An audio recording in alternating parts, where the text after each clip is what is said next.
Kita beralih ke informasi mancanegara pemirsa. Di tengah upaya untuk membangkitkan kembali sektor manufaktur di Amerika, pemerintah Joe Biden berupaya mengembalikan produksi ke dalam negeri. Tapi Amerika Serikat juga berusaha untuk menyeimbangkan pengaruh lewat sejumlah perjanjian perdagangan di kawasan strategis, termasuk selama KTT APEC di San Francisco, California.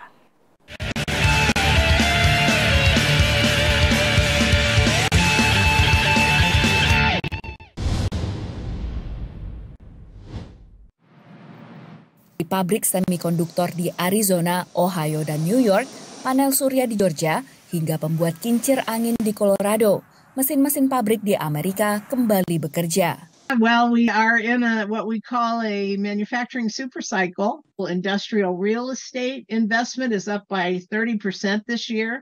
I've talked to a couple of developers and actually spoke at a big conference last week where the industrial development community is all excited.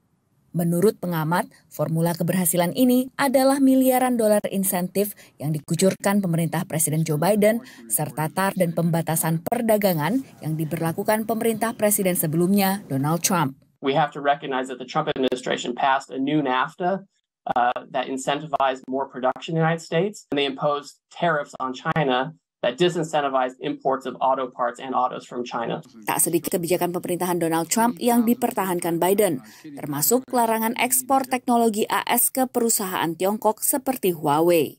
Kedua presiden ini pun mendukung kombinasi subsidi dan larangan perdagangan guna melindungi pekerja dan inovasi dari AS. Meski mendorong produksi domestik, pemerintah Biden meluncurkan inisiatif perdagangan dengan sejumlah kawasan, salah satunya adalah Indo-Pacific Economic Framework atau IPEF yang menyasar negara anggota APEC. Kerangka kerja yang diluncurkan pada tahun 2022 ini punya 4 pilar yang harus dipatuhi negara anggota, termasuk terkait energi bersih dan juga praktik anti korupsi. Analis optimistis, IPEF berbeda dari perjanjian perdagangan lain yang ditawarkan karena meningkatkan perdagangan lewat tahapan yang terstruktur. I think that we do have a new approach now, and I think what hope is it's not an anti-trade approach, and again, it's not a protectionist approach, but a pragmatic approach. AS adalah negara dengan volume perdagangan terbesar kedua di dunia setelah Tiongkok. Dan dengan makin ketatnya persaingan ekonomi dengan Tiongkok, pemerintah AS kini mempertahankan rekan dagang mereka. So whether that's through supply chains, through coordinating defenses against unfair policies, we are looking for better ways of acknowledging the challenges that we have encountered.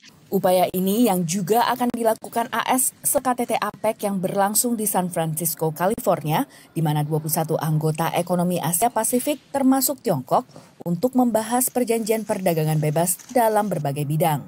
Dari San Francisco, California, Virginia Gunawan dan tim VOA.